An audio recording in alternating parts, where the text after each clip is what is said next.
Na kusalimu asubuhi ya leo, mpendwa na rafiki yangu. Naomba nikukaribishe kwa ajili ya neno la Mungu.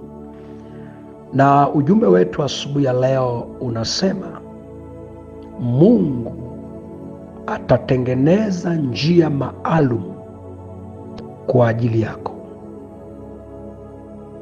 Kitabu cha Kutoka mlango 14 mstari wa 29. Lakini wana wa Israeli wakaenda katika nchi kavu katikati ya bahari, na hayo maji yalikuwa ni ukuta upande wao wa kuume na upande wao wa kushoto. Mpendo wangu na rafiki yangu, kwa nini nasema Mungu atatengeneza njia maalum? Si kila njia ni ya kwako. Tunaposema njia maalum, maana yake kuna njia ya kwako peke yako Mungu atatengeneza kwa sababu ya wewe kutokea. Njia utakaitokea wewe sio njia mtu mwingine atakaitokea. Ndio maana nasema jaribu halikuwapata lisilo la kadri ya uwezo wenu, lakini anasema ila Mungu pia ni mwaminifu, atafanya njia, atafanya mlango wa kutokea. Anaposema atafanya, maana yake wakati jaribu linakuja hakukuwa na mlango. Ndio maana anasema atafanya, maana yake jaribu ambalo hunalo ayamkini hakuna njia unayoiona, lakini Mungu atafanya njia la kutokea. Maana yake kila mmoja anayekutana na jaribu lake kuna njia Mungu atafanya kwa ajili yake. Sasa njia ya kutokea wewe sio njia mimi nitakayetokea ama njia ambayo yule atatokea. Kila mtu Mungu anafanya njia special kwa sababu yake. Sikiliza, bahari hili hakukuwa na njia,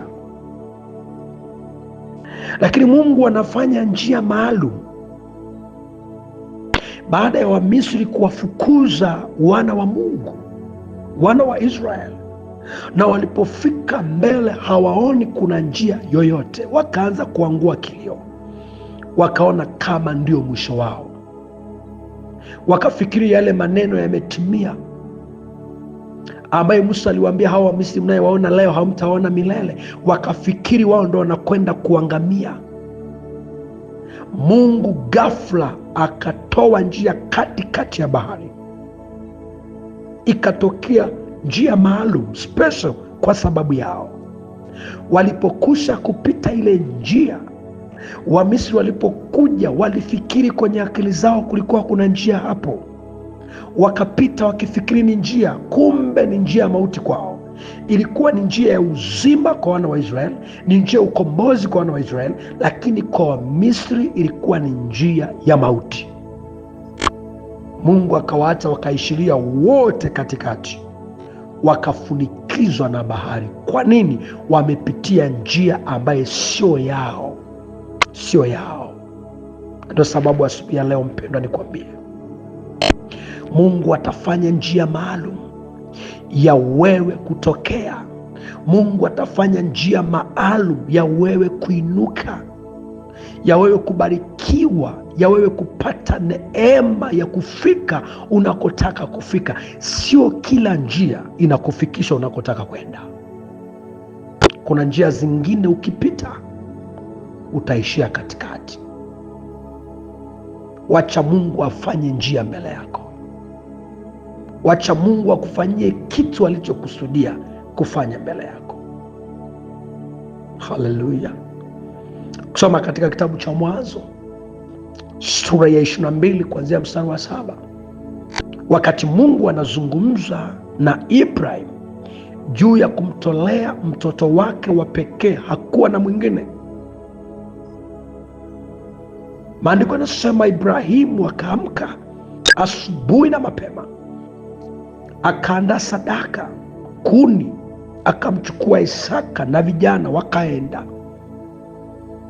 Hakumwambia mtu mwingine. Walipokuwa naenda, maandiko yanasema alipoinua macho akaona ule mlima ambaye Mungu atamwonyesha kutoa sadaka. Na Isaka akaanza kuzungumza, baba, kuni hizi, moto huu, mwana kondoo yuko wapi? Sadaka inaongea. Kuna watu wengi wanashindwa saa ingine kutoa sadaka kwa sababu sadaka zinawaongelesha. Sadaka zinakataa kutoka. Sadaka ikijiangalia ukubwa wake zinataka isitoke. Ibrahimu Mungu akampa ufahamu, akasema Mungu atajitwalia mwana kondoo. Mungu atafungua njia ya mwana kondoo kutokea, lakini mimi sijui mwana kondoo iko wapi. Hakutaka kumwambia Isaka ni wewe. Ni kuambia asubuhi ya leo, ni mara ngapi umeshindwa kutoa sadaka kwa sababu sadaka imezungumza na wewe? Sadaka imekataa kutoka. Ukiangalia kiwango cha hiyo sadaka inasema usinitoe. Utakapoitii sadaka, maana yake utakosa baraka. Isemeshe sadaka yako kama Ibrahimu alivyoisemesha ya kwamba Bwana atajitwalia. Alafu ukifika pa kutoa, toa hata kama kuna maumivu wakati wa kutoa. Bwana atajitwalia kupitia hiyo sadaka. So maandiko yanasema walipofika pale mlimani, akamwandaa Isaka.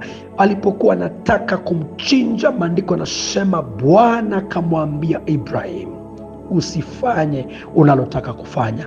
Tazama, mwana kondoo amenaswa mapembe.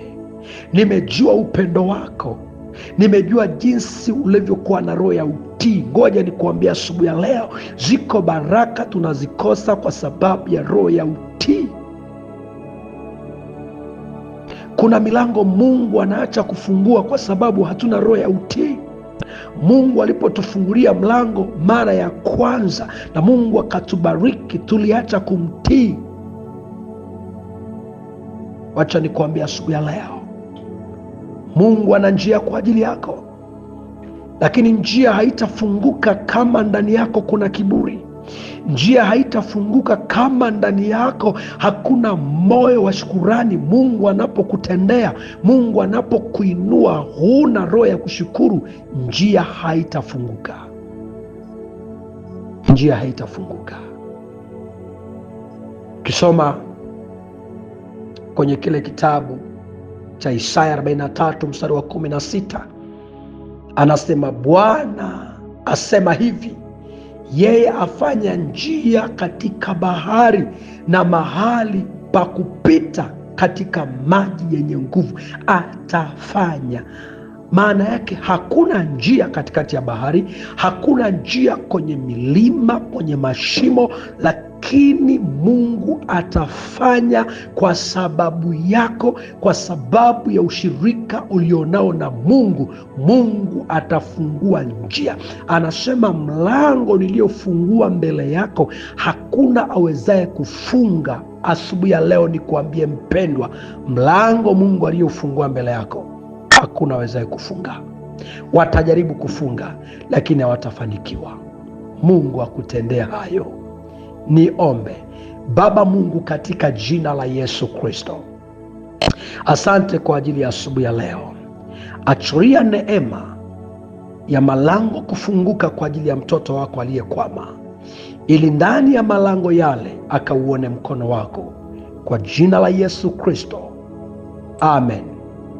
Ni rafiki yako Mwalimu Bishop Daniel Mathew